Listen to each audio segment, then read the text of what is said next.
Long gone are the days of waiting to be seen in a doctor's office only to have that awkward conversation with your healthcare provider. Wisp gives you access to sexual and reproductive healthcare from the comfort of your home. Get treatment for BV, yeast infections, UTIs, and much more delivered directly to your home or ready for pickup at your local pharmacy in less than 3 hours. The best part?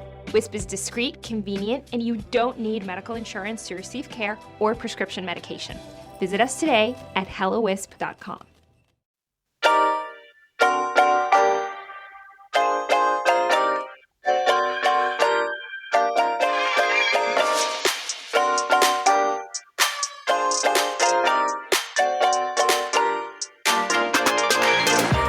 Welcome to the RuPaul's Drag Race recap show for season 17, episode 14, titled How's Your Headliner? My name's Joe Batanz, and I am joined, as always, by one spectacular co-host from the podcast, Bravo, Bravo, effing Bravo.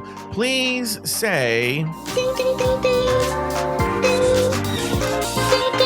To Mr. Nathan Patrick Brown. Hello, Nathan. Hey, Queen. Hey, how's your headliner? I haven't had any complaints. Well, actually, I've had some from you quite often, but you've never given me head, so no, creepy. But you complain about me a lot, so. Oh, I have a good comment today too. Oh, great! It's loaded up because Nathan said, if for people who listen to Just Between Us Girls, which is a good transition to our Patreon plugs, he wants me to complain about him to his face, not on Relaska Thoughts. So now I will complain about him to his face. That's right. We have a show called Just Between Us Girls, of which there are 2 editions this week. Well, kind of. There's only 1 edition, but there was a bonus deleted footage. Not footage, but deleted audio that's only available to the expensive tier. And I will say this. I mean, I don't know how long it will last. I don't think anybody knows this. There's a spot open in the expensive tier. Get out. Spot opened up. Yeah. And whoever wants to grab it can grab it first. And if you do, you will get this that was too hot. I actually did think about it for a while, Nathan. Mm-hmm. And I was like, no, I think it's best to delete this. And we put it in a bonus thing. Also, there's some other alternative audio from other places in Just Between Us Girls. But in it, Nathan and I had a very, like a 30 plus minute conversation. I think the final, because it took stuff out, like 28 minutes. But okay. It's almost 30 minutes, you know, and it's 30 minutes somewhere. If you want to hear, and I think it's a really good episode, actually. Nathan gives me what for coming for him on Relaska Thoughts. And then Lori Roggenkamp calls in with Star, and then Lori and Star give each other what for whatever drama Nathan brought up. And yeah, so it's a very good episode, Just Between Us Girls. Let me tell you where it's available. It's available on Apple Podcasts. Just subscribe right there. You can go to patreon.com/afterthoughtmedia, subscribe at the executive tier level and above. You can get Just Between Us Girls. You also might be like, I don't want to do any of those things. You can go buy the season over at patreon.com/afterthoughtmedia. You can be like, well, Joe, I don't want to give you money, but I still want to listen to your content. You can go to patreon.com/afterthoughtmedia. Subscribe as a free member. There's so much free content. I'm running out of breath. That's how much free content there is. There's so much free content that comes out every week. It'll be a deluge of content that's free over at patreon.com/afterthoughtmedia. Just use the app, go on the line, subscribe as a free member. You'll be surprised how much free content there is available to you. And the tea, you know, it's coming back. It's been back, but we have another episode coming out this week. Go to the public feed, go on the Patreon feed. So many things happening. And so many people are so happy. I got this amazing Instagram message from a person named Roz over on Instagram. And they were telling me that, yes, that I am right, that thanks to being stretched so thin, the show is amazing. And going on and on, I'm like, oh, thank you. And then she's like, maybe one day I'll subscribe. What?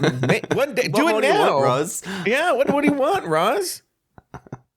So anyway, all right, that's all of that. Nathan, anything that we should know here? Any personal news? I did see, and this again was referenced on Just Between Us Girls. This is a tease for you. And Nathan, don't give anything away. Okay. But ultimately, was your hen's party, that's what they call a bachelorette party in Australia, was your hen's party a success? Yeah, it was so much fun. Best day ever. Okay. I don't know if you hook up with strippers or bottomless waiters, but nod if you did. Oh. It's not a nod, but it's not a shake. I'll have to tell you all about it next week on J-Bug.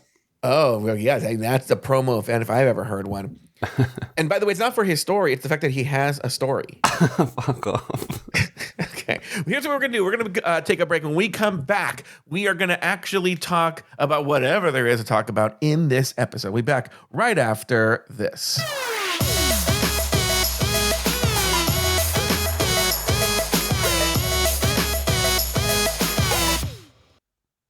I was never really a runner. The way I see running is a gift, especially when you have stage 4 cancer. I'm Anne. I'm running the Boston Marathon, presented by Bank of America.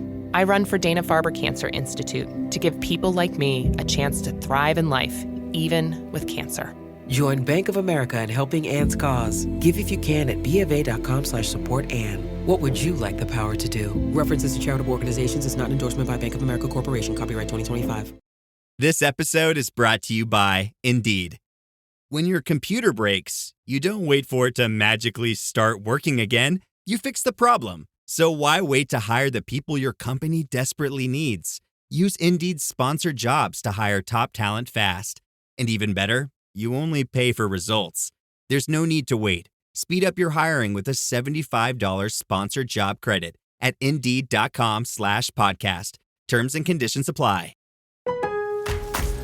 Springfest at Lowe's means can't miss savings for your home and lawn. Right now, buy 3 bags, get 3 free on Miracle-Gro 3/4 cubic foot all-purpose garden soil. Plus, buy 2, get 1 free on select exterior paint and stain via mail-in rebate. Lowe's, we help, you save. Valid through 4/16, excludes Alaska and Hawaii. While supplies last, selection varies by location. See rebate form for complete list of eligible products. Offer excludes clearance and mistints and can't be combined with any other offer, promotion, discount, or coupon.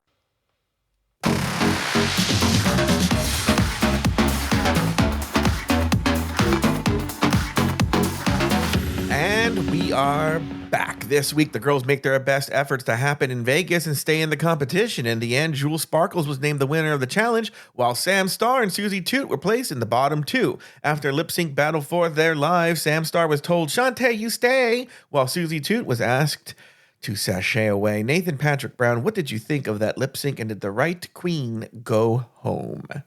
I thought the lip sync was okay. It's not one that I want to rewatch anytime soon. But yeah, I think Sam did win. I think Sam did win. And I think the right queen went home. I'm kind of a bit glad Susie went home. It makes things more interesting if someone who thinks she's a front runner gets eliminated in that 5th spot. So yeah, I'm happy with it. Okay, so it's weird. You and I don't disagree, but don't hard agree. So I actually thought it was a fairly good lip sync. I do like that song very much. And so it was a fun song. I guess the closest they can get to Diana Ross is her daughter. And, which by the way, I want to say it now, I thought Tracee Ellis Ross was a very good guest judge. Oh my God, is she Diana Ross's daughter? I can't tell if you're being sarcastic or not. I didn't know that. Oh, really? They didn't mention this? Mm-hmm. Oh, yeah, she's her daughter. Oh, okay, that makes more sense. Yeah, the reason I was like that was because did they not do the part where maybe I skipped it when I went too far in the commercial? When they come back, RuPaul walks out on the runway. Yeah. I didn't see that. No, so I was like, they did that. Oh. Yeah, I missed it. And I was like, I'm not going to go back and look. Anyway, who cares? Sorry.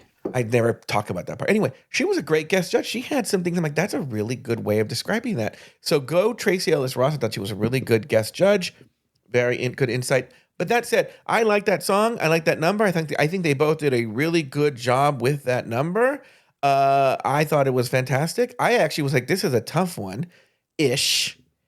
In fact, there's a creator right now, some white guy who I'm assuming is gay, going back and watching. I don't even know what he's doing. I don't care, right? But he made this whole point about like that Drag Race needs to go back to its roots and make a lip sync for your life mean something, and that it really does. So that in theory, yeah, if you're that good of a lip syncer, you could lip sync all the way to the crown. So that said, if that were really the case, I think it was razor thin close, if I'm being honest with you. Since it's not the case, I will say Sam Star was an easy pick. I think Susie Toot, I mean, it's weird. They didn't have to justify it that much. They didn't have to do any kind of backflips or gymnastics or anything to justify why she was in the bottom. It was a weird, glaring air that showed a hole in her. I actually, this should have been an easy, at least safe for anybody.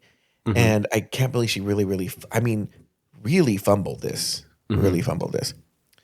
What was your big takeaway from this episode, Nathan? Well, it's about Susie Toot. I think she'll be fine. I think it might actually be better for her career in the long run that she's gone out in this 5th place spot. As much as she thought she was ready and she had no kryptonite and she should have won the whole show, I think being taken down a peg is probably better for her longevity in the industry and like her growth as a performer. And you don't need to, win Drag Race to win Drag Race. So I think she'll be fine. And as I said, I'm kind of glad she went because the whole she's the fucking winner storyline, I don't know where that was coming from apart from her and Lexi. So I was sick of the gaslighting that she was going to be in the final 4 no matter what. So I was glad to see it. But she'll be fine. Well, yeah, there. She's in some very good company there. Yeah. Some of the strongest queens that ever come out of this competition went home in that exact spot. I kind of feel this is a different competition. I kind of feel Jennifer Hudson even went home in that spot on American Idol. Oh, right.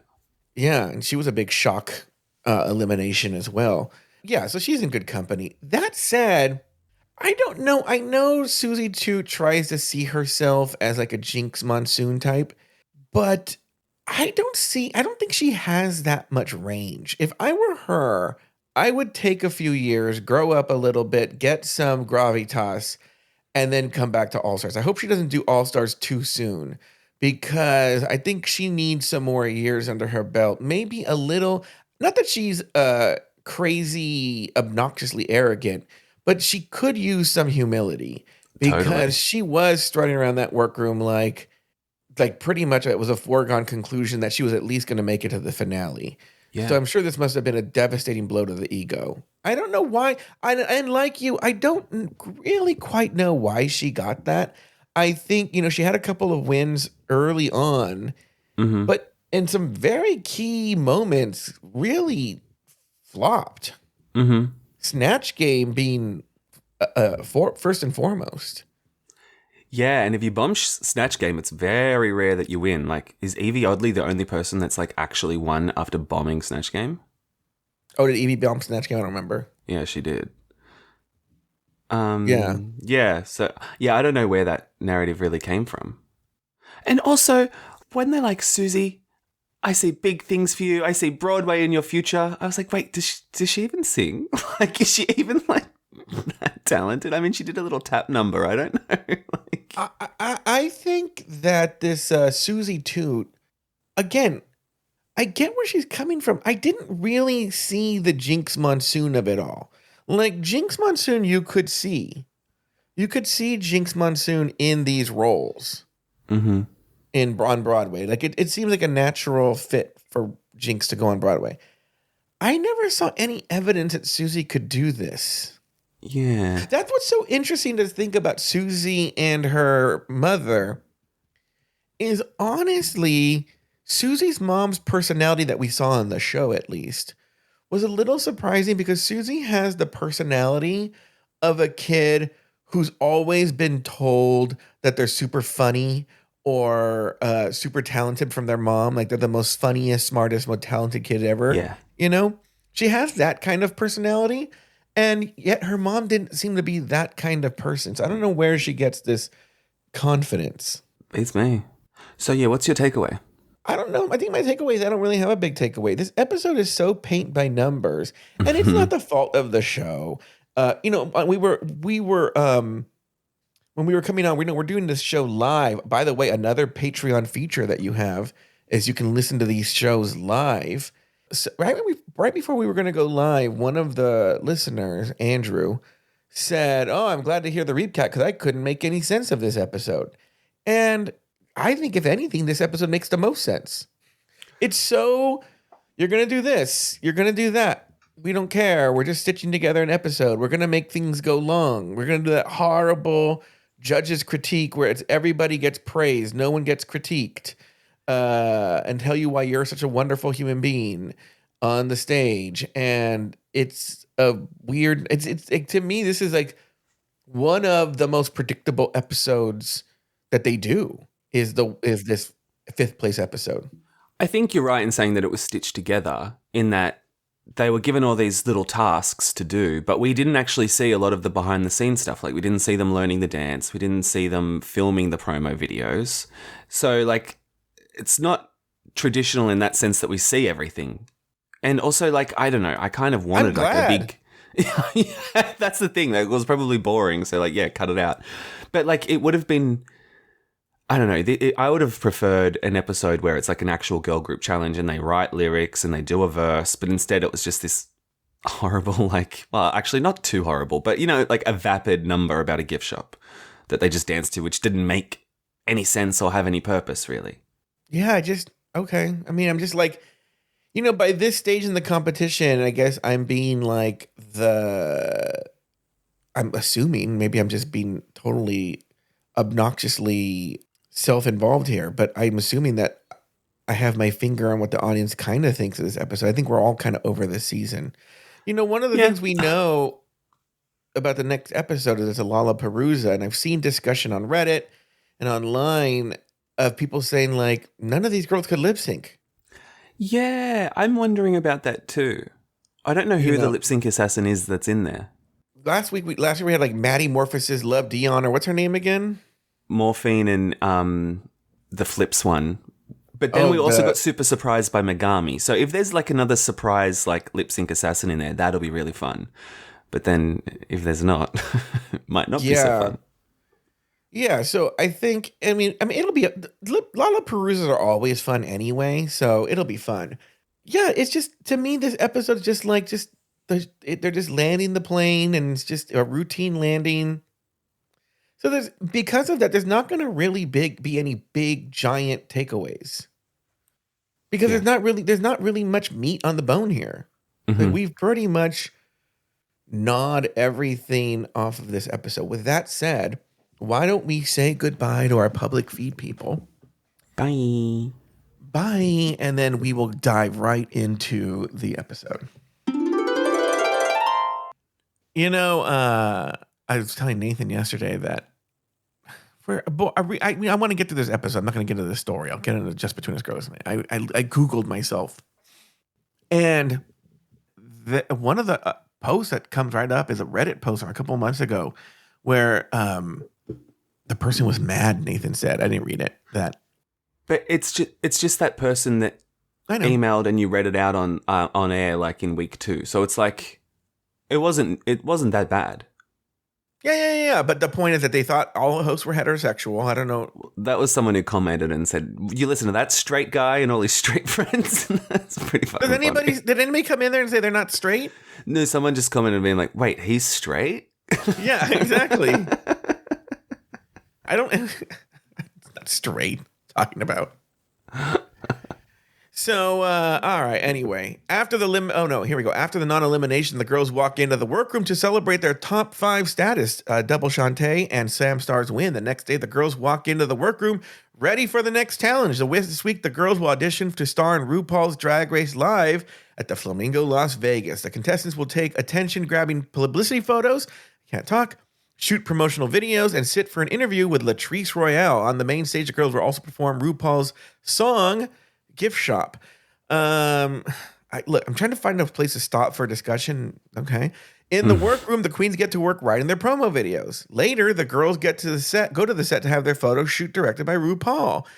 Even later, the girls sit down for an interview with Drag Race legend Latrice Royale. Sam Star longs to reveal her true self. Onya confesses she was in her own head. Susie regrets her niche Snatch Game performance. Lexi shares her human trafficking backstory. And Jules fails to have an answer ready for where she will be in 5 years. Now, let's stop here. Okay. We're going to take it piece by piece. Nathan, any thoughts on anything that happened after the non-elimination? So they talk about the lip sync from last week. Susie calls it one of the greatest lip syncs for their life ever, and I thought that's crazy. Yeah. I was like, okay. Well, let's stop right there. I have this in my notes too. What is wrong with them?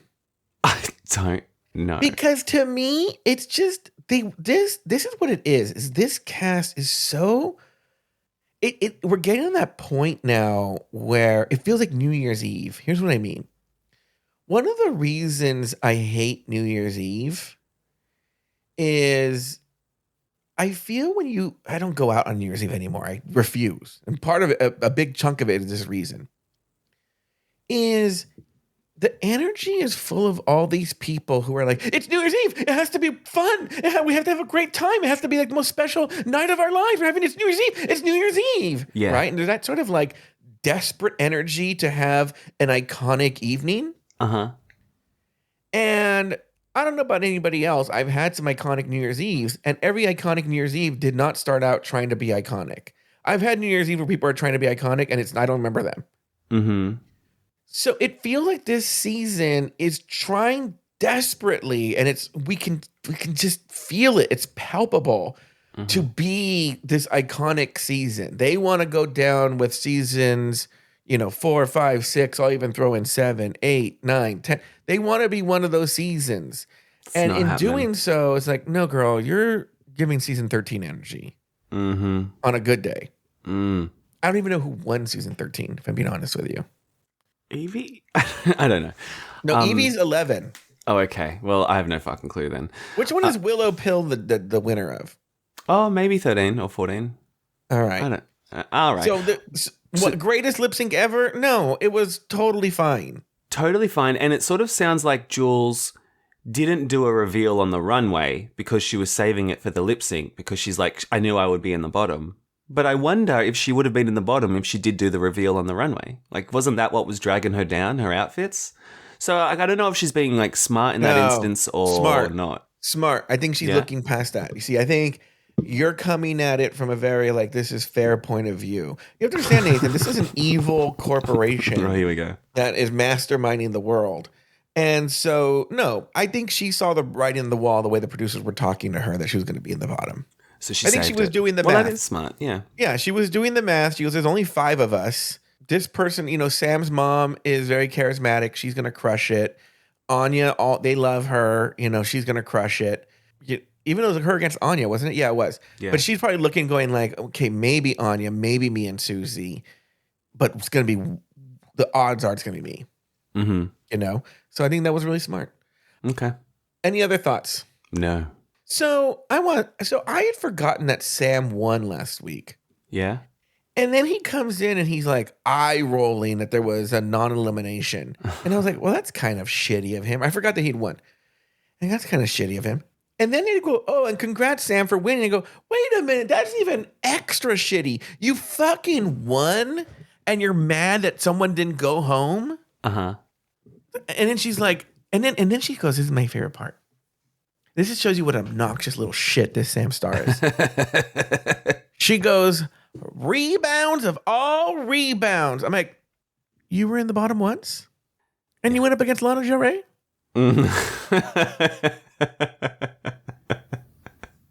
You're like, that's not really a rebound? No. Yeah, it was like, you're a crazy person. Rebound of all rebounds. Who would be the rebound of all rebounds? I have someone kind of in mind. Maybe this will spark someone else's. But who would you say is the rebound of all rebounds? I have no idea. If you're talking about someone just making it to the finale, who are you going to say? Trixie. Oh, okay. But all right. Well, I don't know. I think All Stars 3 was a little rigged. I mean, not rigged, but like, I don't know. She rebounded, baby. She did. I mean, I guess she did. I was going to say Cameron Michaels went pretty far because of the lip syncs. And the butterflies. Sasha Velour, she was never really in the bottom, but she was not a front runner. And then she goes in and wins. Yeah. So I don't know. If you leave in the comments on Patreon, leave in the comments on Discord, leave in the comments on Spotify or wherever, what are the rebounds of all rebounds? I'm very curious to know in this show. Rebounds of all rebounds. All right. Now let's go to the workroom.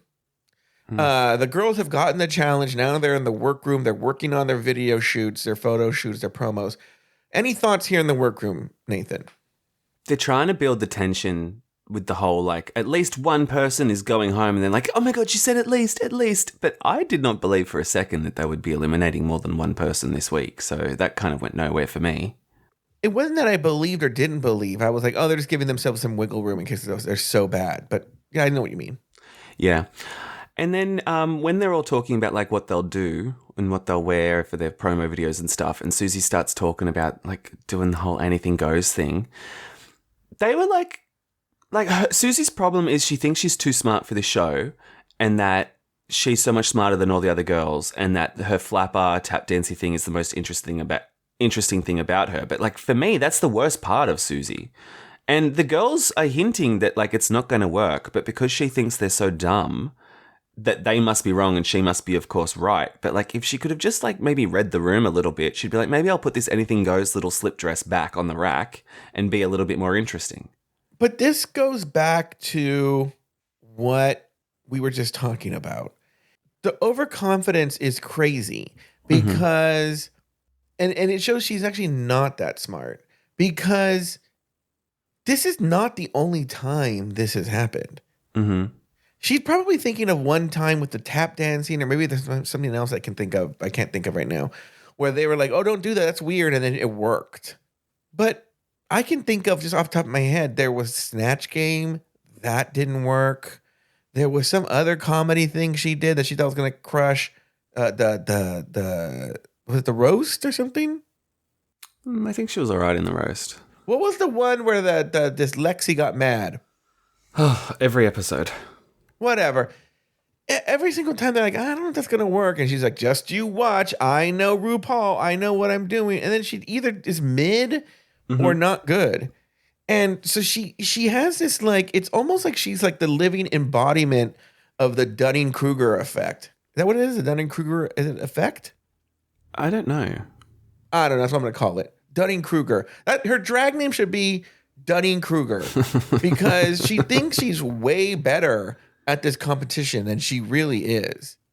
Yes. Honestly, I think she benefited from the fact that the cast wasn't super strong and she was just fine.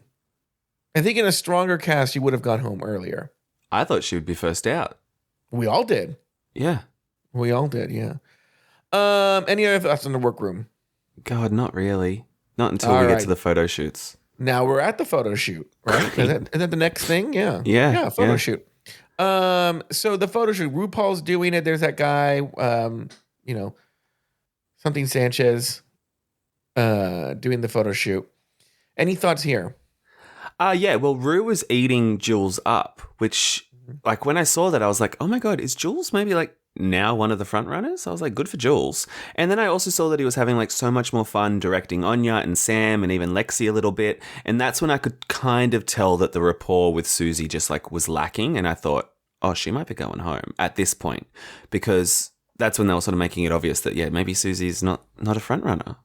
Well, we can start this conversation. I think RuPaul was a little surprised.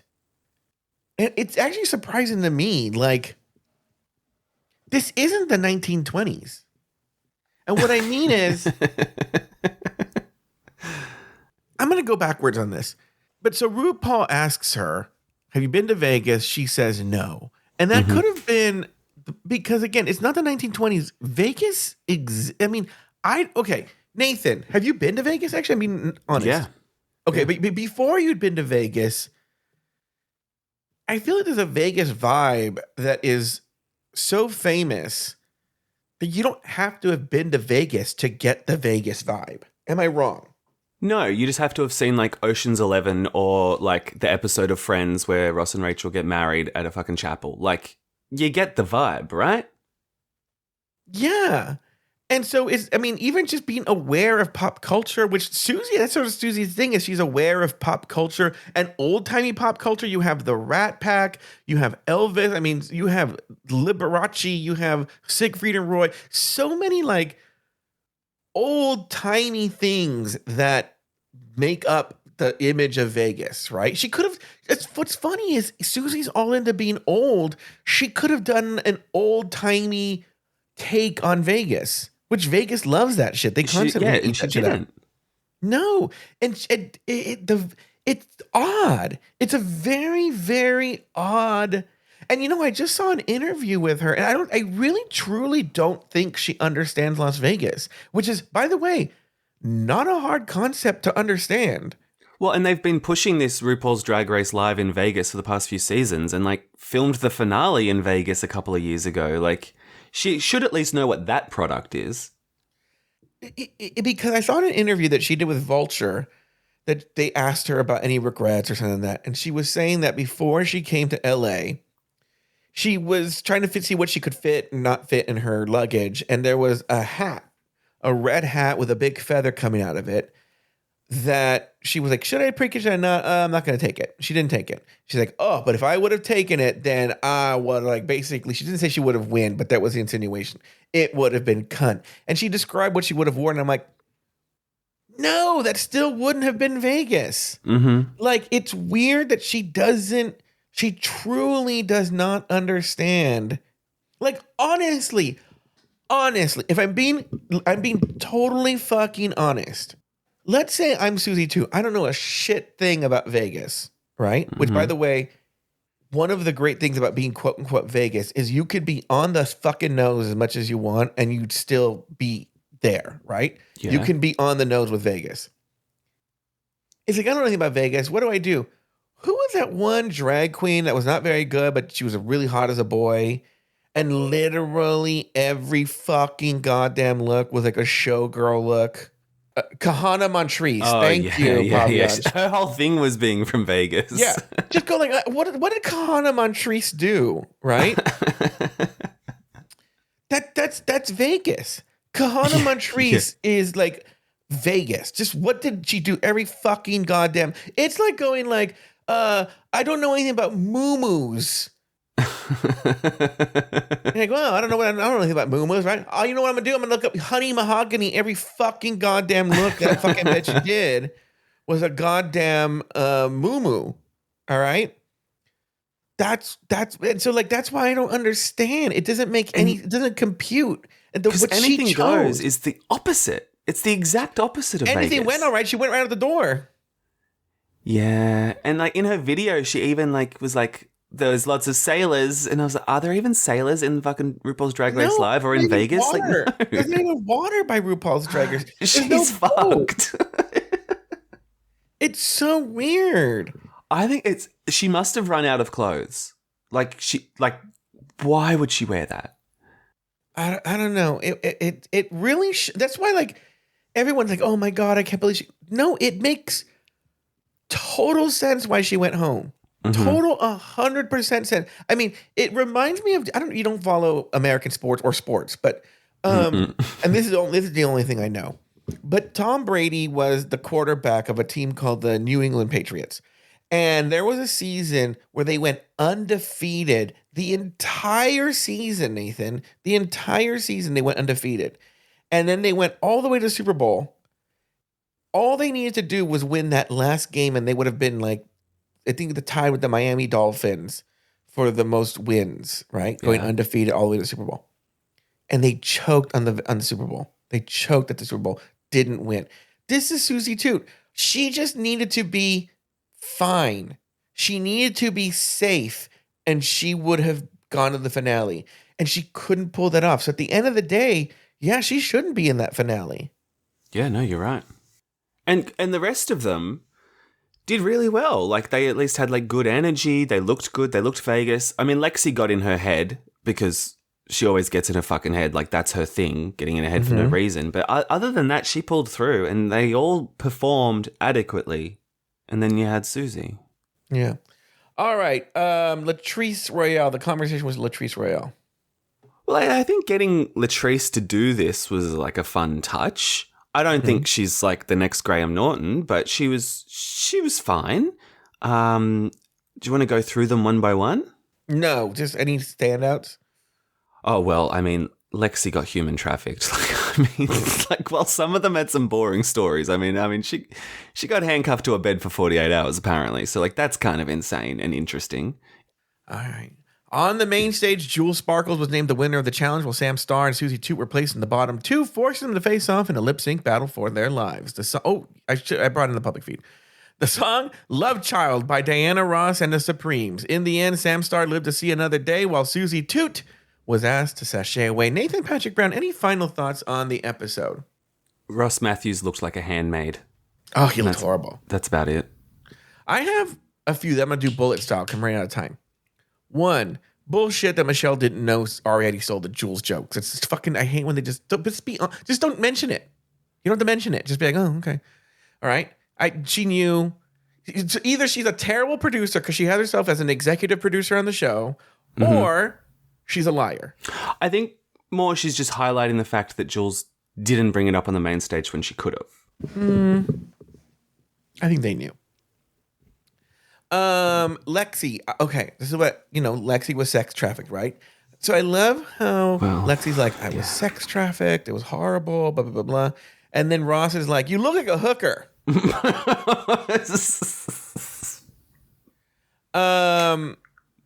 Tracy's Sam Star critique about the saran wrap was perfect. That exactly nailed Sam Star and who Sam Star is. Then they made a reference. I'm not going to spend that much time because I really am short on time here. They made a Cal Worthington reference. Nathan, let me tell you something. I'm going to hit the big 5-0 this year. Okay. And I have a vague, foggy memory of who Cal Worthington is, right? It was a series of commercials for a used car dealership chain, or maybe not a chain, maybe just a used car dealership in LA. And he was very famous. Okay. Oh, I would never have guessed that. Yeah. And I don't remember what the reference was. I'm like, there are literally like under 1% of their audience knows exactly. You would think they would edit that out. It was just such a bizarre, strange reference to make. You have to be literally in your 60s, I think, or late 50s to get it. Yeah. And by the way, very specific to Los Angeles. Yeah. So you have to live in Los Angeles, be over 50 or 55, and remember these commercials. It's a very, very, very strange reference that they made there. Anything else, Nathan? No. All right. Well, that's going to do it for this week's episode of Drag Race Recap. Be sure to join us next weekend, every week, as we continue to discuss, dissect, and deconstruct each brand new episode of RuPaul's Drag Race Season 17. So, for Nathan Patrick Brown and myself, sashay away until next week.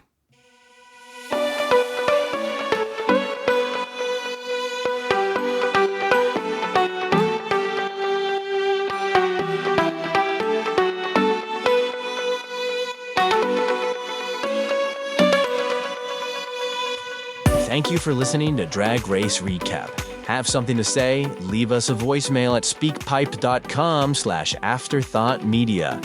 You can also email us at dragracerecap@afterthought.media. For more Drag Race and LGBTQ+ content, support us over at patreon.com/afterthoughtmedia.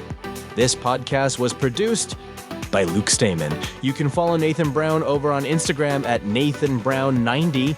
Follow Joe Batance on Instagram at Joe Batance. Special thanks to these expensive tier Patreon supporters: April Pacheco, Astute Girl, Brad Coley, Derek Byers, Doofus Maximus, E. Smith, Effie Wap, Emma, Phil Skit Pony, Blind Suki, Humble Pie, J. Thomas Plank, Kathy Zender, Katie Whitmire, Lauren Eckert, Lucy Carrasco, Luke Stamen, Mary S., Mike Yeager, Nikki Baker, Nikki Pettit, Polly, Poppy Woods, Ricardo Herrera, Runner Brandon, Sarah Yu, Tom Bombs, Travi Cosmos, and Troy Anderson.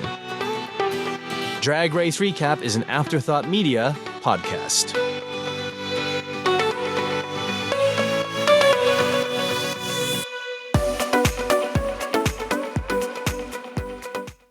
You know when you're really stressed or not feeling so great about your life or about yourself? Talking to someone who understands can really help. But who is that person? How do you find them? Where do you even start? Talkspace. Talkspace makes it easy to get the support you need. With Talkspace, you can go online, answer a few questions about your preferences, and be matched with a therapist. And because you'll meet your therapist online, you don't have to take time off work or arrange childcare. You'll meet on your schedule, wherever you feel most at ease. If you're depressed, stressed, struggling with a relationship, or if you want some counseling for you and your partner, or just need a little extra one-on-one support, Talkspace is here for you. Plus, Talkspace works with most major insurers, and most insured members have a $0 copay. No insurance? No problem. Now get $80 off of your first month with promo code SPACE80 when you go to Talkspace.com. Match with a licensed therapist today at Talkspace.com. Save $80 with code SPACE80 at Talkspace.com.